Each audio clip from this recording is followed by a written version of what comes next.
have to fear is in war, fear itself. There is no substitute for victory. Let us never negotiate out of fear. We stand undivided, forever united, fighting hand in hand for the liberty we've earned, for glory and honor, for our sons and daughters, ever mindful of the lessons we've learned.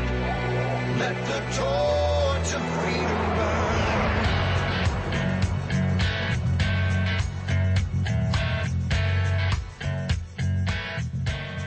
Welcome to WallBuilders Live with David Barton and Rick Green. We're in the middle of an amazing 7-part series called Setting the Record Straight, American History in Black and White. Today is part 5. You can get all 4 of the first parts on our website right now at wallbuilderslive.com. Today we'll do part 5. In the next few days, we'll get part 6 and part 7. It's a lot of great information. You don't want to miss it. We'll pick up right where we left off with Setting the Record Straight, American History in Black and White. The Democratic response against open education for black youth sometimes went beyond words to acts of violence, such as when they burned down 8 schools in Memphis in which black youth were being taught. Additionally, since churches in the South frequently provided education for youth, such as St. Philip's Church in Richmond, churches were also frequently burned down. And this is a flyer distributed by the Klan in North Carolina showing a school teacher being stripped and beaten. That flyer, distributed to teachers, warned, "Miss Whoever, we send you a picture of the way we treated a Yankee schoolma'am in this county last year. Beware lest you share the same fate." The evidences of the widespread Democratic opposition to equal education for black youth are numerous and abundant, and black Americans knew how important a good education was to their own future.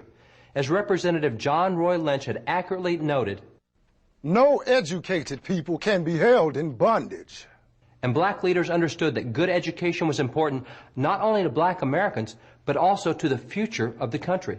Representative Joseph Hayden Rainey, speaking on a bill to strengthen the education system for all students, including young black students, wisely reminded the opposing Democrats, "I shall remind the House of one thing more. The youth now springing up to manhood will be the future lawmakers and rulers of our country. That they should be intelligent and thoroughly educated is a prime necessity and of great importance, which is admitted by all and denied by none. All that may be done with this end in view will be returned with an increased interest. I truly hope that those Democrats who oppose this bill will reconsider their opposition and give it their vote when the question shall again be before the House. For one, I shall give it my hearty support, believing it to be just and beneficial in its provisions." Unfortunately, 87% of the Democrats in Congress at that time voted against that education bill. Segregated, inferior, and dilapidated schools for blacks became the norm in the southern states under Democratic control. In 1954, the Supreme Court in Brown versus Board of Education finally struck down state segregation laws in education, thus reinstating what Republicans had done nearly 75 years earlier in the 1875 Civil Rights Bill. What was the Southern Democratic response to the court decision finally ending segregated education? There was a twofold response, one of words and one of actions. In the category of words, 100 Democrats in Congress, 19 senators and 81 representatives, passed the Southern Manifesto denouncing the court's decision to end segregation. Those 100 Democrats declared in 1956 that desegregation was, quote, certain to destroy the system of public education, and that there would be what they called an explosive and dangerous condition created by this decision. Also in the category of words, Democratic Governor Herman Talmadge of Georgia issued a written attack on the court decision and promised that, quote, there will never be mixed schools while I am governor. He even warned of forthcoming bloodshed because of the desegregation decision. Mississippi Democratic Governor James Coleman, when asked in an interview on Meet the Press whether the public schools of Mississippi would ever be integrated, succinctly replied, "I would say that a baby born in Mississippi today will never live long enough to see an integrated school." This was typical of what many Southern Democrats did in the category of words. But the Democratic response went beyond words and also included actions. Following the 1954 school desegregation decision, Southern Democratic governors went to extreme lengths to keep the court decision from going into effect. For example, in 1956, Democratic Governor Alan Shivers of Texas deployed the Texas Rangers to keep blacks from entering schools in Mansfield. The following year, 1957, Democratic Governor Orville Faubus of Arkansas called out the National Guard to keep black students from entering Central High School in Little Rock. However, Republican President Dwight D. Eisenhower quickly intervened, and he federalized the Arkansas National Guard to take it away from Governor Faubus. Eisenhower then replaced the Arkansas Guard with 1,200 troops from the elite 101st Airborne Division, ordering them to protect the 9 black students who had chosen to go to Central High. Democrats in the U.S. Senate strongly protested against Eisenhower's actions to protect these black students. Georgia Democratic Governor Marvin Griffin also attacked Eisenhower's actions and promised that as long as he held office, he would, quote, maintain segregation in the schools and the races will not be mixed come hell or high water, end quote. To prepare for the possibility that Eisenhower might do in Georgia what he had done in Arkansas, legislation was introduced in the democratically controlled Georgia legislature so that if desegregation was attempted, the public schools of the state would be dissolved and replaced with state-run private schools so that blacks could be excluded. These types of schools became known as segregation academies. Meanwhile, in Arkansas, Democratic Governor Faubus, unable to prevent black students from attending school because of the federal protection they had received, simply shut down the schools for the next year to prevent further attendance.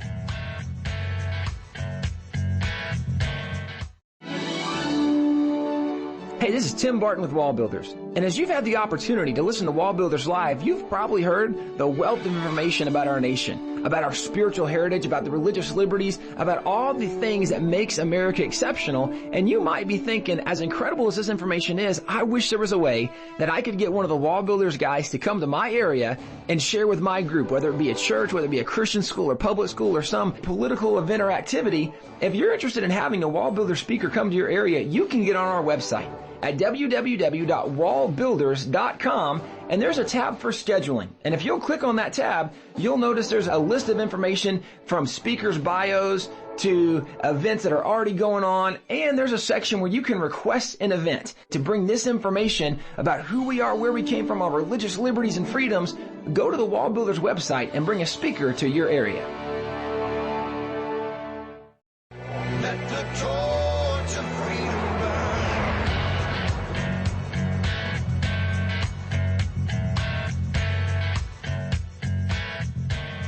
Virginia Democratic Governor James Allman, like other Southern Democratic governors, also shut down public schools rather than permit black students to attend.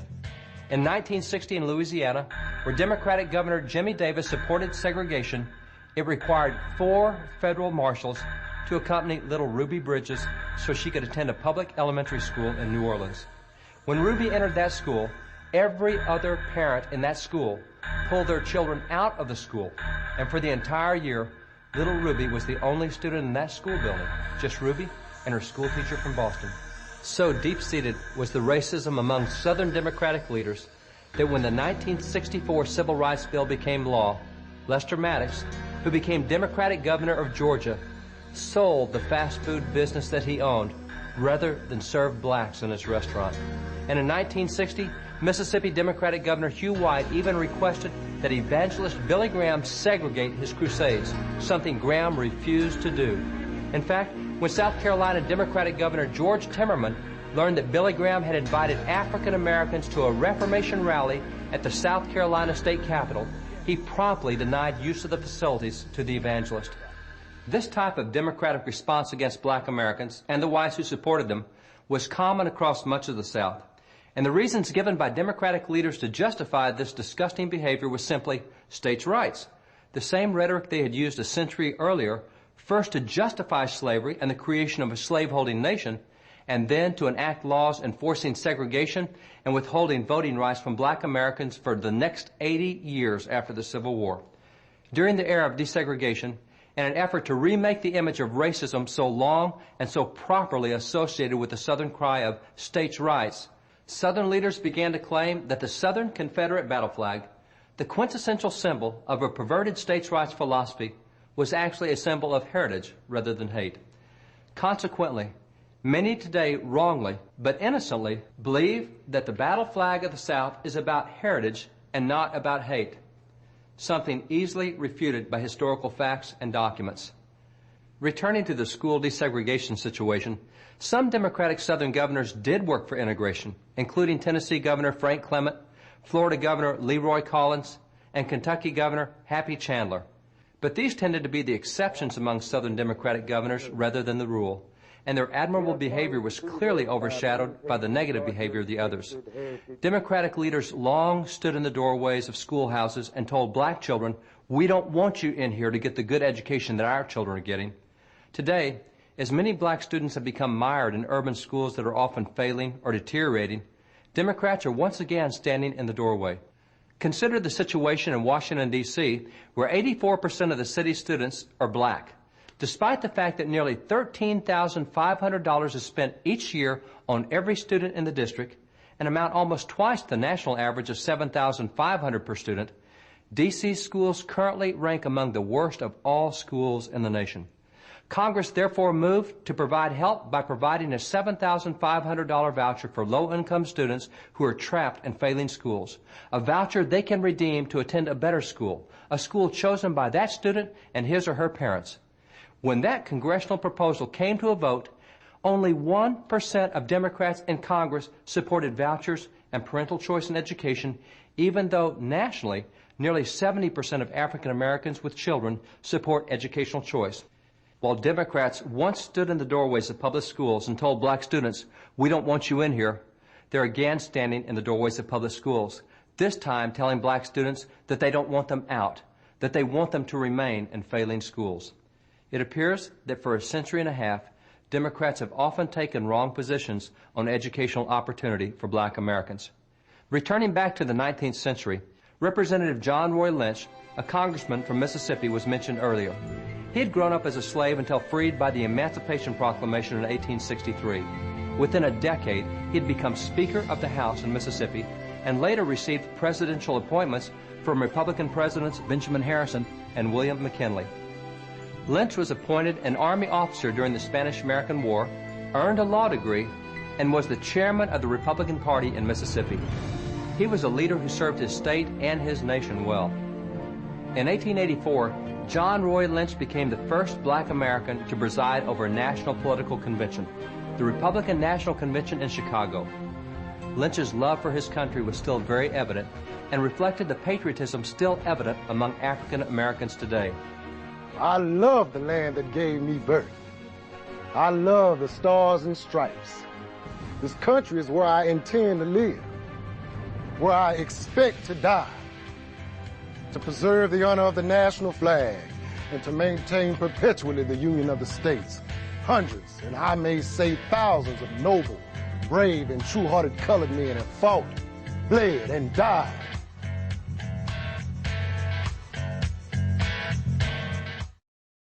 This is David Barton with another moment from America's history.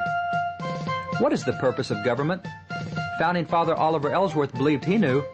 Oliver Ellsworth was a delegate at the convention which formed the Constitution, and later he became the Chief Justice of the U.S. Supreme Court. Concerning the purpose of government, Oliver Ellsworth declared, "The primary objects of government are the peace, order, and prosperity of society." Yet how were these goals to be achieved? Ellsworth explained, "To the promotion of these objects, good morals are essential.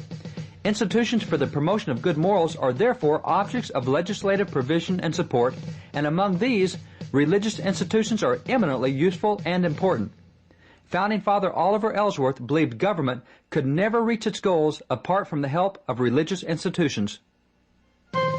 For more information on God's hand in American history, contact WallBuilders at 1-800-8-REBUILD. Let the torch of freedom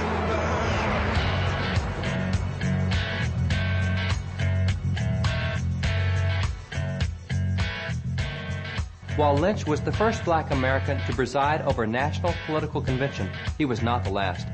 U.S. Senator Edward Brooke presided over the 1968 National Republican Convention, and Representative J.C. Watts presided over the 2000 National Republican Convention. While 3 black Americans have presided over national conventions for Republicans, to date, Democrats have never had a black American preside over any of their national Democratic conventions. Following the removal of federal troops from the South after the agreement of 1876, Republicans sought different means to try to secure the rights of black Americans in the South. For example, Republicans posted handbills such as this one from 1880, reminding Southern Democrats first of the federal laws protecting black voting rights and then warning of huge fines for violations. The presidential election of that year, of 1880, was between Republican James A. Garfield and Northern Democrat Winfield Scott Hancock. Hancock had been a successful Union general during the Civil War, but after the war he was reassigned because of his leniency toward unreconstructed Democrats.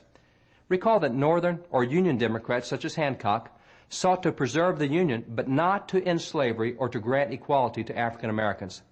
Since Hancock was a Democrat, even though he had fought for the Union, this 1880 piece reminded citizens why they should not vote Democratic in that election.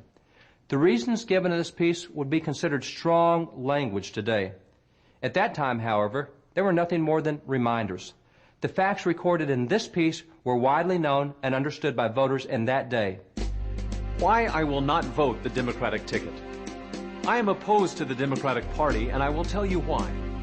Every state that seceded from the United States was a Democratic state. Every man that shot Union soldiers was a Democrat. Every man that loved slavery better than liberty was a Democrat. The man that assassinated Abraham Lincoln was a Democrat. Every man that sympathized with the assassin, every man glad that the noblest president ever elected was assassinated, was a Democrat. Every man that wept over the corpse of slavery was a Democrat. Every man that cursed Lincoln because he issued the Proclamation of Emancipation, the grandest paper since the Declaration of Independence, every one of them was a Democrat. Soldiers, every scar you have got on your heroic bodies was given you by a Democrat. Every scar, every arm that is lacking, every limb that is gone, every scar is a souvenir of a Democrat. That broadside then contrasted the Republicans with the Democrats. The Republicans have done some noble things, things that will be remembered as long as there is history. But there are some things they did not do. They did not use an army to force slavery into Kansas. They were not Knights of the Golden Circle.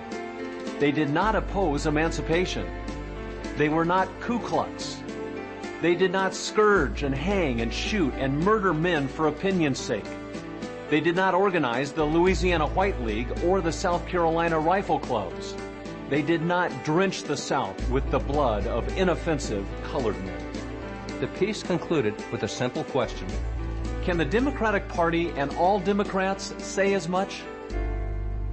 A further indication that the Democrats were well known for their bloody atrocities against blacks is seen in this illustration from Harper's Weekly showing the major elements and influences of the Democratic Party. The illustration shows the various banners under which Democrats gathered, and those banners included the Stars and Bars carried by Confederate soldiers, the pro-slavery banner, the Ku Klux Klan banner, the New York Rioters banner referring to the massive riots instigated against blacks by the Democrats in New York, leading to the killing and injuring of as many as 1,000 citizens, and finally the Democratic banner of repudiation, referring to the Democrats' opposition to paying the national debt incurred in putting down the Southern pro-slavery rebellion.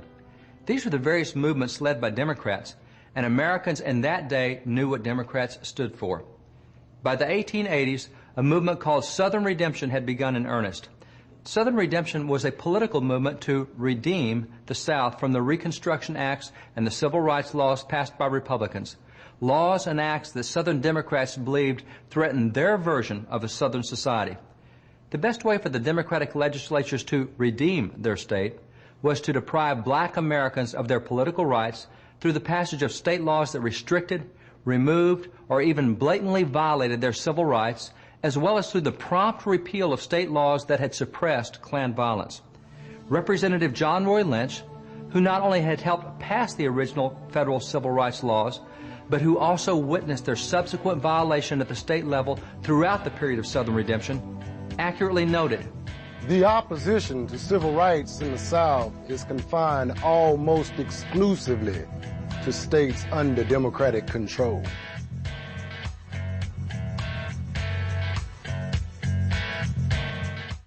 Have you ever wanted to learn more about the United States Constitution but just felt like, man, the classes are boring, or it's just that old language from 200 years ago, or I don't know where to start? People want to know, but it gets frustrating because you don't know where to look for truth about the Constitution either.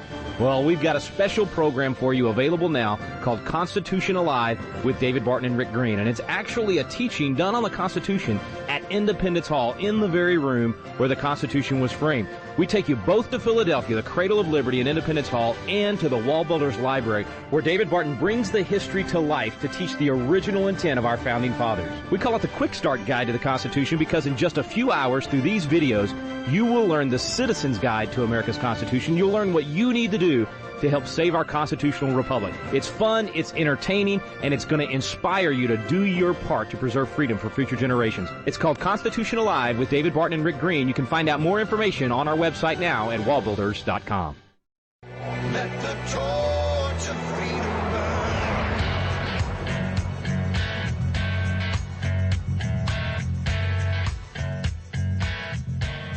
Democrats understood how important it was to their survival to prevent blacks from voting.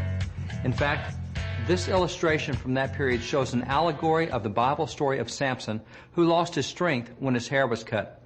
In the picture, you see that the woman has used her razor, called the Lost Cause Regained, to cut the black Samson's hair and cause him to lose his strength. And what is his hair? His strength? It is called suffrage, or voting. With the strength, or the vote, of black Americans removed, you see the various Democratic groups and leaders rejoicing in the background, including Confederates, the KKK, pro-slavery forces, and various famous Democratic leaders of that day, including General Nathan Bedford Forrest, who headed the Ku Klux Klan. By the way, notice the phrase, the Democratic barbecue, and that Democrats are burning various books in the foreground, including the Holy Bible. As this illustration confirms, limiting black voting became the major goal for Southern Democrats. Given the explicit federal voting protections that had been established by the 14th and 15th Amendments and by the numerous federal civil rights laws, it was no easy task for Democrats to circumvent these protections.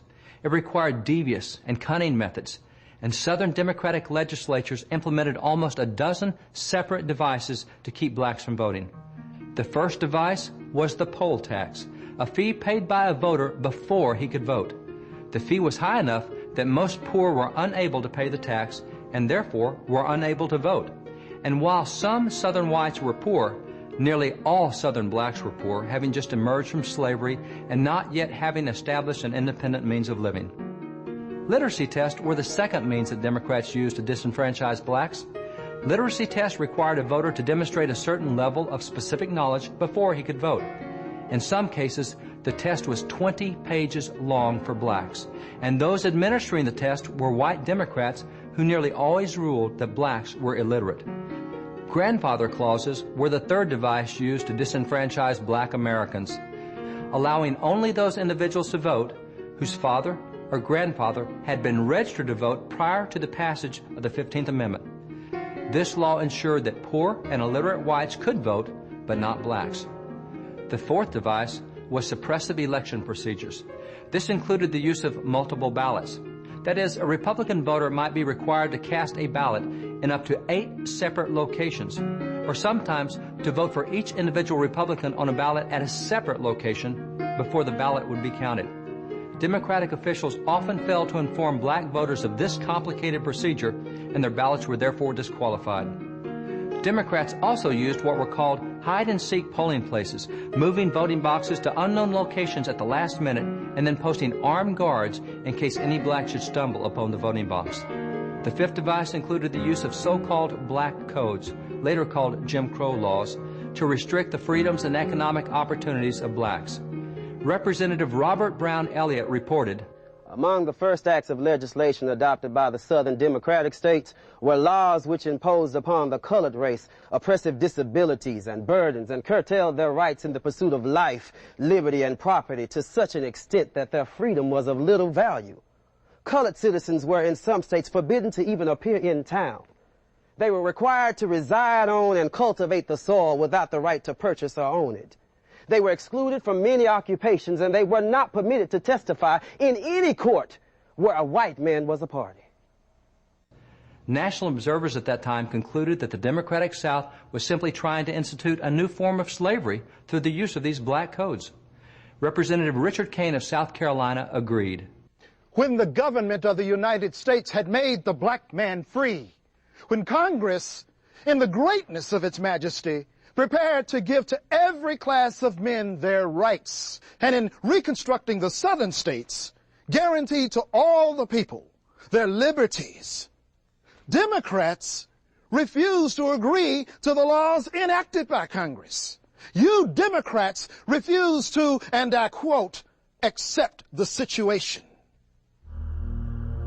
To recognize the rights of that class of men in this land, you sought to make the Reconstruction Acts a nullity, if possible. You sought to re-enslave the black man by every means in your power. Well, we're out of time for today, folks. That was part 5 in a 7-part series on Setting the Record Straight, American History in Black and White. If you just tuned in today, you can get the first 4 parts right now at wallbuilderslive.com, or you can go to wallbuilders.com and get the DVD or the book. We'll get the last 2 parts of the series in the next 2 airings of WallBuilders Live. Thank you so much for listening to WallBuilders Live with David Barton and Rick Green. We stand undivided.